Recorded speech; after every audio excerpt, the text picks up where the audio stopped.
Sim, o Flávio Marques, que é amigo do Caio também, outro conselheiro do clube, combativo, né, da oposição, ele publicou o discurso dele que ele fez no púlpito, né? Ele publicou no site dele. E tem um trecho que eu acho muito interessante de destacar, e eu queria que o Caio comentasse, porque é, é, é surreal.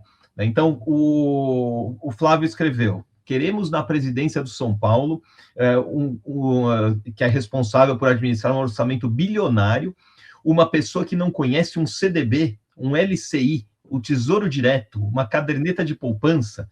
Não é aceitável que alguém com esse desconhecimento de instrumentos financeiros básicos continue ocupando a presidência do São Paulo. Ele se refere, claro, ao dinheiro guardado embaixo do colchão, para explicar os tais 1,5 milhão de reais guardados embaixo do colchão, que, assim, se você for pegar isso aí em nota de 100, é bastante coisa.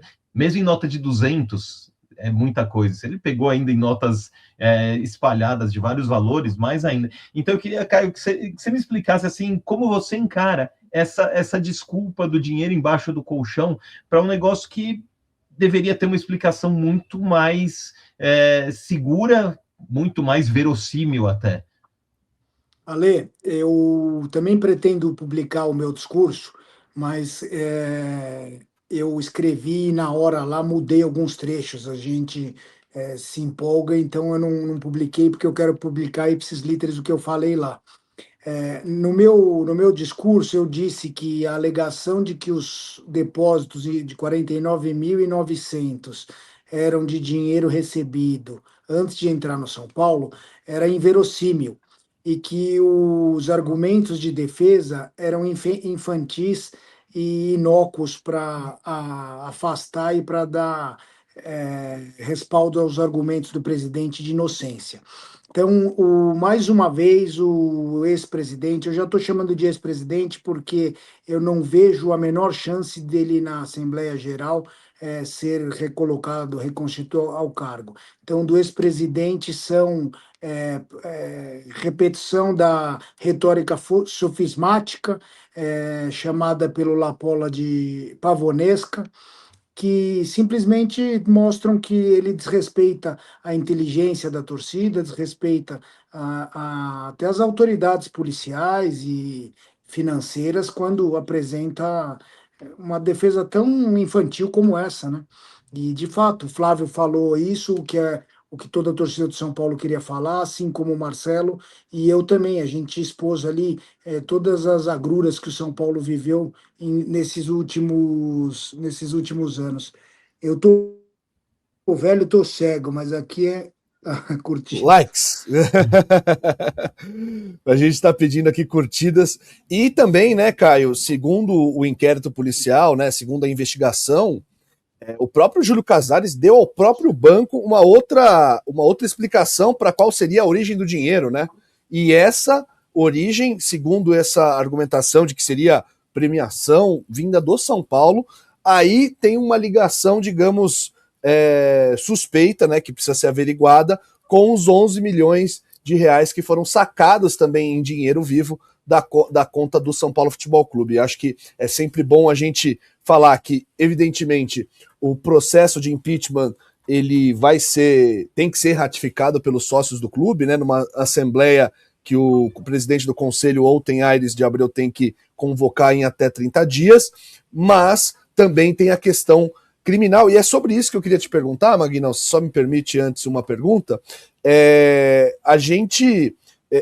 agora, eu não me lembro se foi você ou se foi o Marcelinho Portugal Gouveia que me falou isso, né? Que tem esse lado, né? Assim, a investigação policial vai continuar.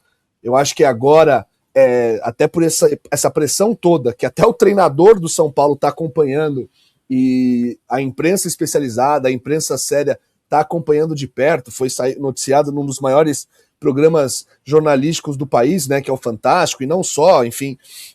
Mas é muito difícil que aconteça aí uma pizza como aconteceu no caso Aidar, né, que acabou não tendo nenhuma consequência nem criminal, nem também dentro do clube.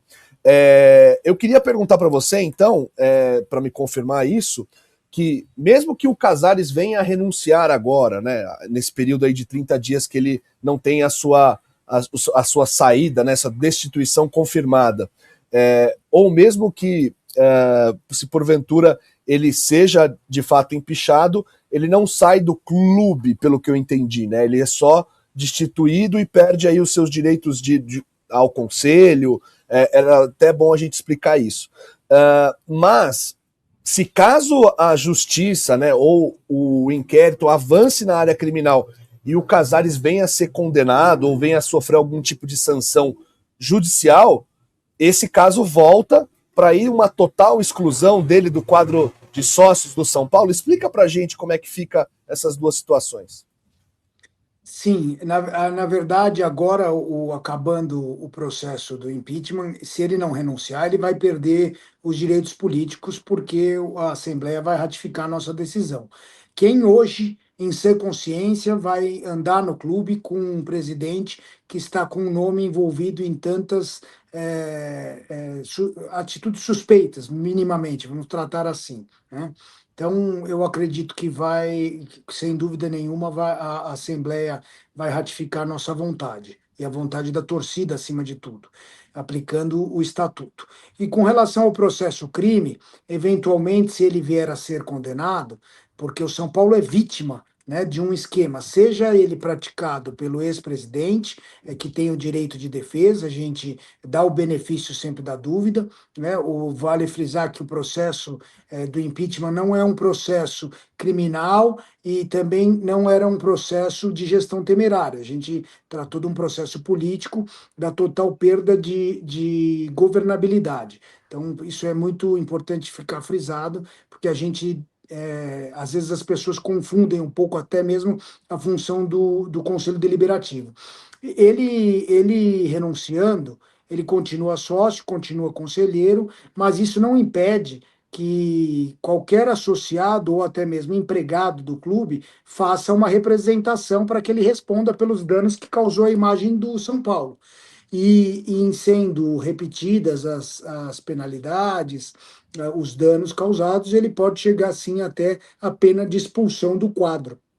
E é por isso que a gente, em se confirmando todas as informações, a gente vai lutar, assim como vamos lutar pela exclusão de Douglas, Mara e tantos outros quantos forem aparecendo que tenham qualquer mínima participação em esquemas fraudulentos, porque o São Paulo é vítima dessa situação. É importante que fique claro e que a diretoria e a presidência eleita, que o Macias que está tomando pé da situação, encarem o São Paulo como vítima de todos os atos que foram praticados, desde o camarote até movimentações de altas quantias em dinheiro.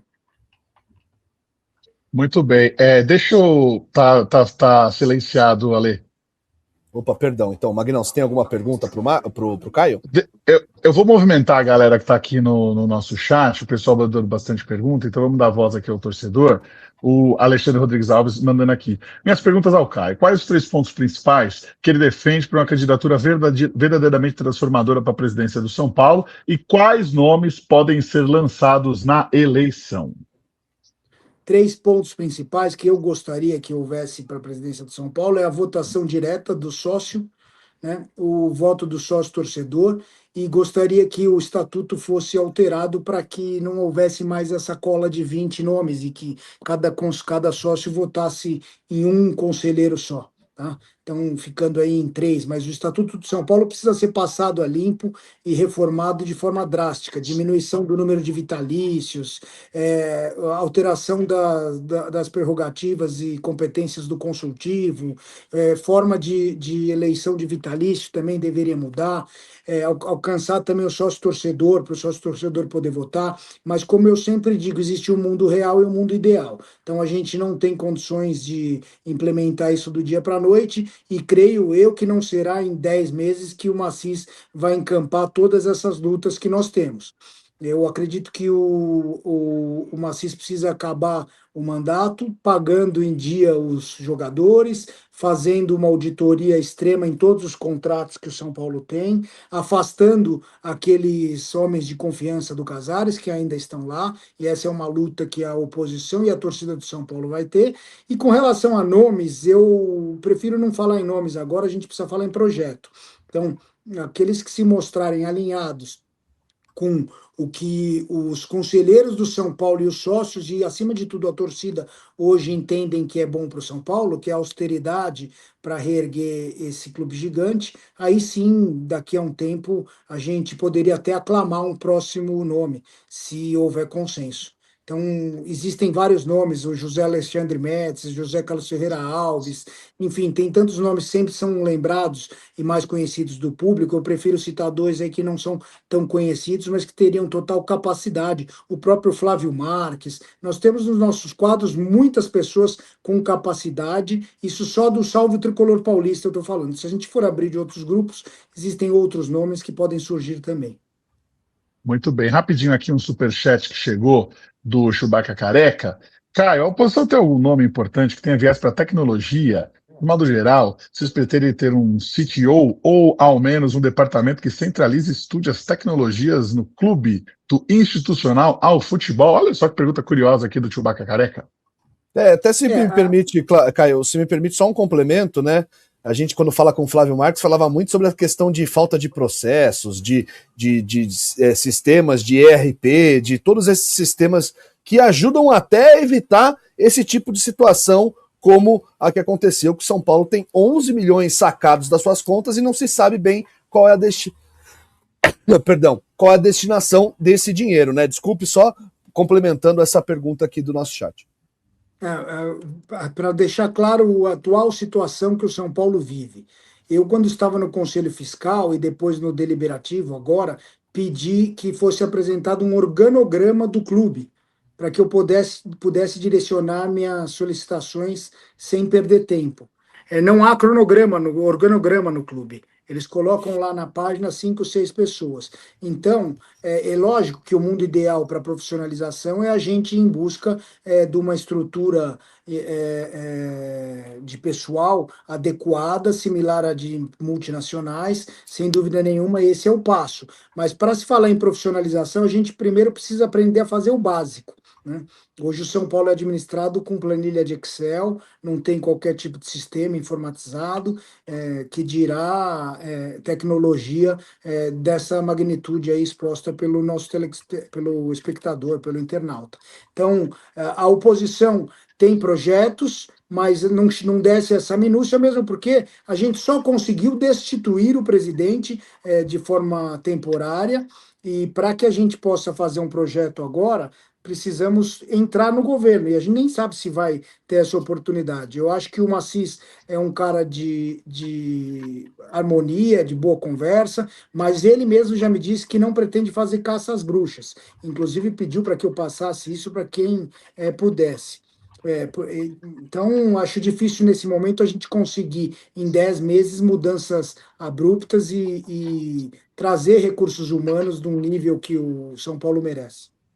Bom, tenho mais dois assuntos que eu queria trazer aqui para a nossa conversa. A primeira é porque, evidentemente, a investigação continua, né, Caio? Eu acho que não só na parte policial, mas aqui também da imprensa, né? A gente tentando entender como que funciona essa máquina do São Paulo, haja visto até isso que você falou, que o próprio Ari Assis, né, que é o nosso novo presidente, ele está se inteirando do que acontece dentro do clube, porque ele dizia não participar de todos os processos, e também a gente tem muita coisa a entender. Um dos fatos que eu queria trazer aqui, perguntar se você já sabia disso e qual é a sua opinião a respeito, é o fato que eu não conhecia até agora, mas foi até trazido a conversa agora por um internauta. Eu vou pegar aqui a imagem, acho que até é amigo do nosso querido Alexandre Gisbrecht, que é essa aqui, ó. Trouxe aqui a imagem, peraí. Tá carregando? Perfeito. É um tweet aqui do Marcelo Pericinotti falando o seguinte, né? falando sobre a senhora Érica Ruiz. Peraí, que tá distante aqui para mim. Podadeira, exato. Ela é esposa do Márcio Carlomagno e ela também ocupa no São Paulo um cargo, né? O cargo de diretora executiva de administração. Não sei se continua até hoje, mas esse é um print aqui que aparece nesse tweet, que tem ali todos os diretores, né? O Zé Eduardo Martins, que é o diretor de comunicação, o Eduardo Toni, executivo de marketing, e o Roberto Soares Armelin, que é o diretor executivo de ESG. Essa relação exposta aqui por esse internauta, nesse tweet, te preocupa, Caio, em relação a como que hoje o São Paulo é gerido? Como é que você vê esse fato? E mais, né, sendo o Márcio Carlomagno o responsável por sindicâncias dentro do clube, né, ele convocou uma sindicância interna e externa para apurar tudo aquilo que foi dito pela imprensa recentemente. Queria saber se você acha que ele deveria continuar no cargo, sendo que tem não só a relação com o presidente Casares e outras pessoas investigadas que o mencionam nos áudios, etc. e tal, mas essa relação, digamos, próxima com outros membros da gestão. Eu venho dizendo que o São Paulo era administrado como se fosse deles. Então você vê que parece que uma empresa familiar.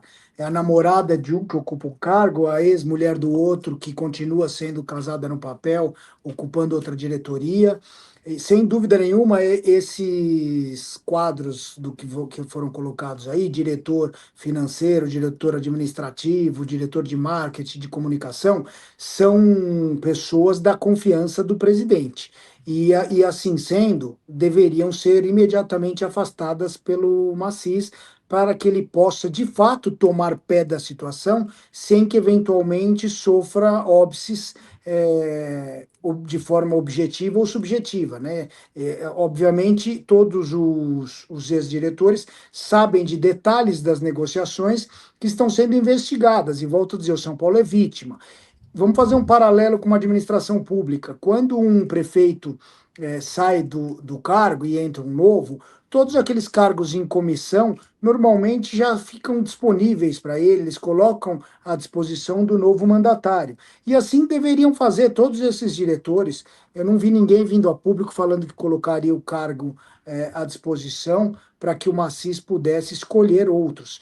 Eu penso que o Macis deveria fazê-lo de esponte próprio, de ofício. Contudo, considerando a idade dele, considerando que ele não tinha o objetivo de assumir a presidência do São Paulo, toda a circunstância aí de investigação, eu não vejo energia nele suficiente para tomar essas medidas de forma imediata. Acredito que ele o fará se houver elemento material suficiente, ligando todas essas pessoas aos fatos que estão sendo investigados, que, repito, São Paulo é vítima e assim tem que ser tratado. E para que haja uma investigação transparente e objetiva e clara, essas pessoas precisam disponibilizar para as autoridades policiais, para o Ministério Público, todos os documentos relativos a todos os casos que estão sendo investigados e que não são poucos, né? Caio, para a gente encerrar, qual então agora é o modus operandi, como a oposição do São Paulo vai se portar frente a essa nova gestão, né, do Ari Macis, como você trouxe até essa informação de que ele não pretende fazer uma caça às bruxas, né, não vai fazer mudanças radicais, pelo menos não nesse primeiro momento. Então, como que a oposição do São Paulo pretende continuar vigilante, continuar atenta ao que está sendo feito dentro do clube, para que, né, a gente não tenha que esperar o processo eletivo do final do ano, como você mesmo falou, que nem temos a certeza de que esse grupo político vai ser destituído. Então, queria saber como que vai ser o posicionamento da oposição a partir de agora. Não, a oposição certamente continuará fiscalizando, lutando pelo processo do impeachment e, acima de tudo, para que aqueles que participaram da exploração indevida do camarote sejam responsabilizados e afastados. Não esqueceremos as questões do contrato de limpeza, nenhum dos pontos que estão sendo investigados pelas autoridades nós vamos deixar parados. né? Com relação a auxiliar na atual gestão, eu tenho informação que o Macis vai chamar alguns conselheiros para conversar, mas de antemão já posso garantir que ninguém do Salvo Tricolor Paulista vai participar de qualquer gestão que tenha como empregado o Márcio Carlo Magno e como assessor da diretoria o Serafim. Os demais diretores, que foram printados e colocados na tela, nós também entendemos que devam ser afastados. Mas como a gente também tem um raciocínio e sabe que não dá para fazer tudo de uma vez, poderíamos dar tempo ao tempo para o presidente enxergar isso, né? Então, imediatamente, se dependesse somente do Caio Forjás, se o presidente quisesse que a gente venha participar, essas duas seriam as duas exigências iniciais. Não sei se ele quer que a gente participe ou não, em não acolhendo o afastamento imediato, a demissão do Márcio e o afastamento do assessor jurídico, nós continuaremos aí como oposição. A gente já tem visto que o presidente está recebendo cobrança nas redes sociais. O grupo Nova Era Tricolor, que fez o maior barulho dentro do clube, vai continuar fazendo. Já estão preparando outros manifestos, outras ações para mostrar que Mara, Douglas, Márcio, enfim, todos eles que têm participação nesses tristes atos, nessas práticas que haviam no São Paulo, sejam devidamente afastados, punidos e expulsos. Então, a oposição vai continuar firme e forte. Não vamos fazer como foi feito da outra vez, quando tirou o Carlos Miguel e permaneceram os mesmos. Ninguém quer poder aqui, a gente quer contribuir para o São Paulo, trabalhar pelo São Paulo, ninguém quer cargo, ninguém quer carteirinha. Obviamente, se preciso for, a gente tem muitos nomes para indicar e ajudar uma CISA a tapar os buracos que foram abertos, para depois a gente pavimentar uma nova estrada e o São Paulo volte a ter um caminho que sempre mereceu.